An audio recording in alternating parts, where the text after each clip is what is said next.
Welcome back. If you're just joining us, you're watching the news at 10 live on Channels Television. Let's now take a look at some of the stories that you sent in, beginning with this one, the video from Berger Bridge in Lagos State showing this gridlock on the highway. Well, our Eyewitness reports that the jam stretches longest toll gate and no stated reasons for the cause of the jam. Next is this set of images from Ijora Costain Axis of Lagos State. They show these people whom our Eyewitness describes as tricycle riders during a protest. They allege that they are made to pay as much as 3,000 naira daily by officials of the state. They say the fee is too high and want the state government to reduce it. Our final image is from Pipeline Ishashi, Yakute area of Ogun State, showing what our Eyewitness reporter describes as fuel flow in the drainage. He alleges that illegal bunkering activities go on in that area. He wants the appropriate agency of government to check that practice because of the danger it poses. Many thanks for sending them in, and we ask that you keep more coming. Let's now go over to Abuja to get more perspective on the issues being discussed at the 24th Nigeria Economic Summit. And I'm now being joined live from our studio by the Chairman, Private Sector of the NHIS Organizing Committee, Lanre Akibo. Welcome to the news at 10. Well, let's start off. The theme of the summit this year centers on how to make governance and institutions work in Nigeria. How significant would you say is this theme today? It's very much so. What we found in our years of, leading the conversation about private sector investment and sustainable economic growth is that governance and institutions are the bedrock, really, on the pathway to leading millions of our people out of poverty into prosperity. We've seen examples in other countries, with similar demographic profiles, with similar plural society, the fact that they're plural societies. And we see how, for example, countries in Asia, in the course of 2 decades, have been able to move millions of their people out of poverty into prosperity. So it is very apt, the theme is very apt, given where we are as a nation. The Vice President has mentioned the challenge of impunity and judicial process, but what do you consider the greatest challenge in getting the country's economy out of the woods? Well, it's basically down to governance and the quality of institutions. Last year, for example, the summit centered around how to actualize the government's economic recovery and growth plan. We saw some moderate improvements, but what is clear is that to achieve the large-scale transition of our economy, and just improve the quality of lives of our people, what is most important really is governance and institutions, which is why at this point, particularly in the run-up to the 2019 elections, we want to bring these issues to the fore, to bring it into the public domain, that as these different political actors, go around canvassing for votes, we want the electorate, in exercising their franchise, to be aware of these issues, to take note of this, because what is clear is that regardless of what we say about infrastructure and power and all of those things, what the empirical evidence suggests and demonstrates very clearly from other climes is that without the quality governance, transformational leadership that is required, and effective public institutions, we really are not going anywhere. How do we get Nigeria, how to get Nigeria from poverty to prosperity appears to be a major challenge confronting us today. But what recommendations do you see coming out of this summit to really help in seriously unlocking Nigeria's economic woes? Okay, for example, we've built the summit this year on 5 core pillars. One is corruption and the rule of law. The other is effective public institutions, sustainable economic opportunities, human development, and citizens' participation and rights. So what we are hoping to get at the end of the summit tomorrow is a series of recommendations that will help galvanize all of these pillars, the recommendations coming out of these pillars, into actionable initiatives that we can then pass on to to the government for implementation. Bearing in mind that the ERGP is the focal point of the government, but we are saying, in addition to all of this, the discussion really just has to focus extensively on the quality of governance and the quality of public institutions. All right, Chairman, Private Sector of the Nigeria Economic Summit Organizing Committee, Larry Akimbo, thank you for joining us on the News at 10. The Supreme Court has overturned the decision of the Court of Appeal Pt.2 Division, which permitted the conduct of congresses by the All Progressives Congress, APC, in Rivers State. The order of the Appeal Court issued on June 21, 2018, against the ruling of a Rivers State High Court was voided by the Apex Court on the grounds that the Appellate Court acted in bad faith.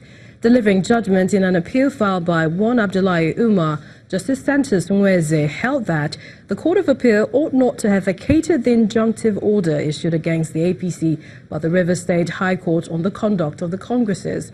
Justice Augustine Nwosu of the Rivers State High Court had, in an ex parte motion filed by Abdullahi Umar, restrained the APC from conducting the congresses pending the hearing and determination of the suit. But while the injunctive order of the High Court was subsisting, the APC went ahead and conducted the ward, local government and state congresses on May the 19th, 20th and 21st. Well, in the judgment, the Supreme Court criticized the Appeal Court for judicially indulging APC and vacating the injunctive order in the party's favor when there is abundant evidence that the APC was in contempt of court. Elsewhere, the trial of the former National Publicity Secretary of the People's Democratic Party, Mr. Olisah Metuh, on charges of criminally diverting 400 million naira has again failed to proceed in Abuja. At the resumed hearing, Justice Okon Abang informed parties that the court received an affidavit asking for an adjournment of the case to the 29th of November. The request for adjournment was to enable the counsel representing Mr. Metuh's firm, Tochukwu Onwubuafo, return from London, where he is currently receiving medical attention. The prosecutor, Sylvanus Tahir, however, opposed the granting of the request, insisting that it is an attempt to deliberately stall the trial. Well, after listening to both parties, Justice Abang turned down the request for adjournment and fixed Tuesday, the 23rd of October, for Mr. Metuh to continue with his defense. Well, for more stories, let's go over to Abuja Studios, where Gloria Mezuke is standing by. Good to see you, Gloria. Hello, Millicent. Good to see you too. Well, we'll begin from the courts. The Economic and Financial Crimes Commission, EFCC, has arraigned former Governor of Ekiti State, Ayodele Fayose, before a federal high court in Lagos. Mr. Fayose, who was arraigned on an 11-count charge bordering on an alleged laundering of 4.7 billion naira, pleaded not guilty to all the charges. Prosecution counsel Rotimi Oyedepo prayed the court to remand the defendant in prison custody pending a determination of his bail application. However, Mr. Fayose's counsel, Kanu Agabi, a senior advocate, urged the court not to remand him in EFCC custody, pointing out that the bail application has been filed. After listening to both counsel, Justice Mojisola Olatoregun ordered that Mr. Fayose be remanded in EFCC custody and adjourned till Wednesday, October the 24th, to entertain the bail application. The anti-graft agency is accusing Fayose of benefiting from about $5 billion funds allocated by the Office of the National Security Advisor in the Jonathan administration. Well, meanwhile, the police today disrupted a protest by staff of the National Health Insurance Scheme at their head office in Abuja by firing tear gas into their midst. The policemen escorted Mr. Usman Yusuf, the executive secretary who was suspended last week, to the office. The workers locked the entrance gate amid heavy security presence until Mr. Yusuf arrived and gained access with the aid of the policemen. On Thursday, October the 18th, the Governing Council of the National Health Insurance Scheme suspended the Executive Secretary of the National Health Insurance Scheme, NHIS, over allegations of corruption. Nevertheless, the NHIS boss defied that suspension as he resumed work the following day, being Friday, October the 19th.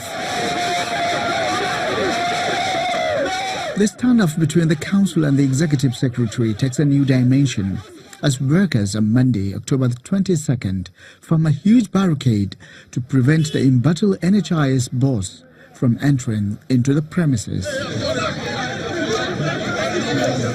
A significant number of security officials are also here as workers chant solidarity songs, ensuring that no car goes in or out of the premises.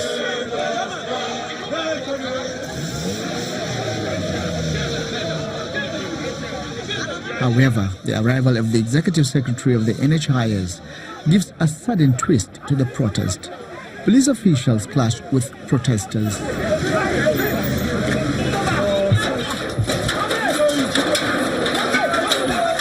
Locks are broken and the gate is forced to open as the NHIS boss makes his way into the compound and then his office.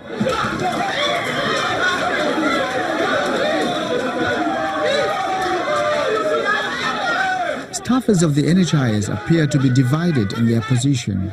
While some are defending the position of the governing council, others describe it as corruption fighting back. The moral question that bound on all of us, if in any way they are questioning the power of council to suspend him, are you still questioning the allegation of corruption against him? This is the question they have to answer. Whoever is here that is creating havoc is a beneficiary of corruption. You are corruption. That is why corruption is fighting back. Some also question the powers of the governing council to suspend the executive secretary. The board chairman is somebody who is a seasoned civil servant. The minister is also my senior. I'm a medical doctor. I respect him a lot. And I'm assuming that the minister has the power to suspend the ES. If you read the law clearly, you will realize that he does not have that power. We need to help the president, a man that is full of integrity.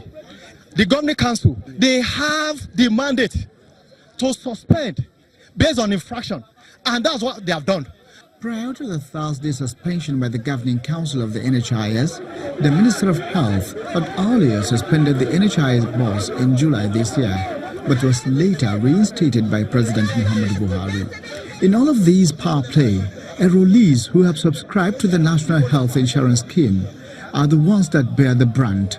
Hence, the urgent need for the relevant authorities to act fast and resolve the crisis once and for all. When the news at 10 returns, latest report by AfroInvest shows Nigerian banks remained resilient in spite of 2016 recession. That's some business news. Please join us again.